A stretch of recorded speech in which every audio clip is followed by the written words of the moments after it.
Bonjour. Dans ma précédente vidéo, je vous ai parlé d'une artiste, Fabienne Verdier, qui m'influence beaucoup dans mon travail.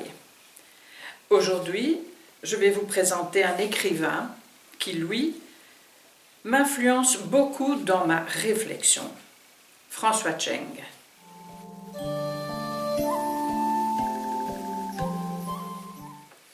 Ce poète, calligraphe, écrivain, chinois d'origine, est né le 30 août 1929 et est une personne extraordinaire.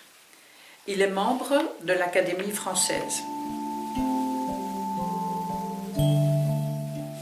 Son parcours, que vous pouvez découvrir en lisant ses ouvrages et sur Internet, donne certainement l'espoir à de nombreuses personnes qu'il est toujours possible de découvrir quelque chose dans la vie qui fait sens et qui motive chacun d'entre nous de vivre mieux et de persévérer dans la découverte de la beauté.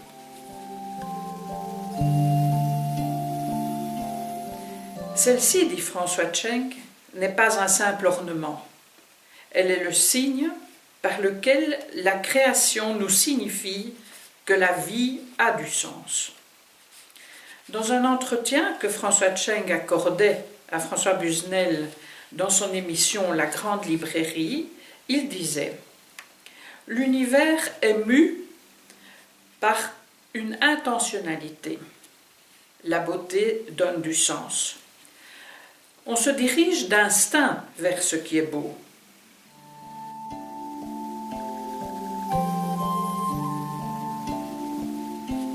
On prend donc une direction. Nous ne sommes alors plus des êtres qui tournent en rond. Nous nous engageons dans un devenir et ce cheminement est une réalisation. C'est cela le sens.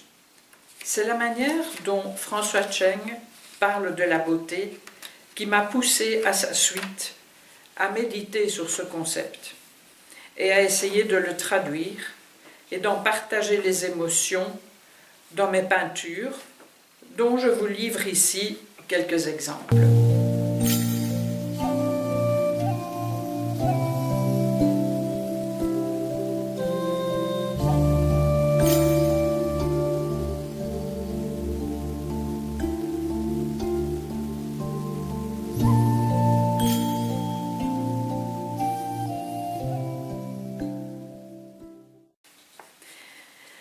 Voici quelques propos tenus par François Cheng que j'ai notés dans mes carnets qui me permettent de garder précieusement comme un enfant met un trésor dans une boîte ce qui me fait du bien, m'émeut tout simplement. François Cheng dit « La beauté est un mystère parce que l'univers n'était pas obligé d'être beau. Cela semble trahir un désir, une intentionnalité cachée, qui ne peut laisser personne indifférent. Si l'univers était uniquement fonctionnel, dit François Cheng, sans aucune beauté, on aurait affaire là à un monde de robots. On ne serait plus dans l'ordre de la vie. Pour qu'il y ait vie, il faut qu'il y ait différenciation et formation de chaque être en sa singularité. Tout être, de par son unicité, tend vers la plénitude même de la beauté.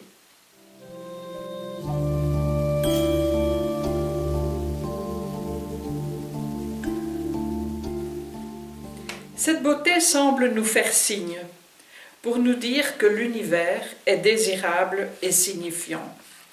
Ce qui frappe d'emblée, c'est la beauté de la nature.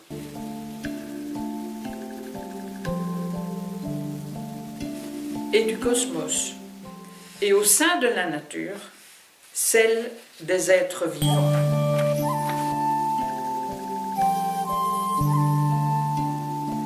Mais la beauté physique des humains possède quelque chose de plus. Elle est animée par la conscience de la beauté, ou plus par l'élan vers la beauté. C'est dire que jusqu'à un certain degré, elle est déjà travaillée par l'esprit. Au-delà de cette beauté physique, à un degré supérieur réside celle du cœur et de l'âme.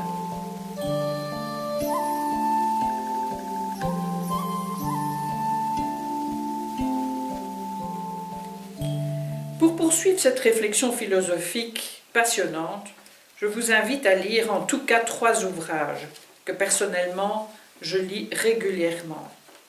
5 méditations sur la beauté, 5 méditations sur la mort et de l'âme. Vous ne serez pas déçus.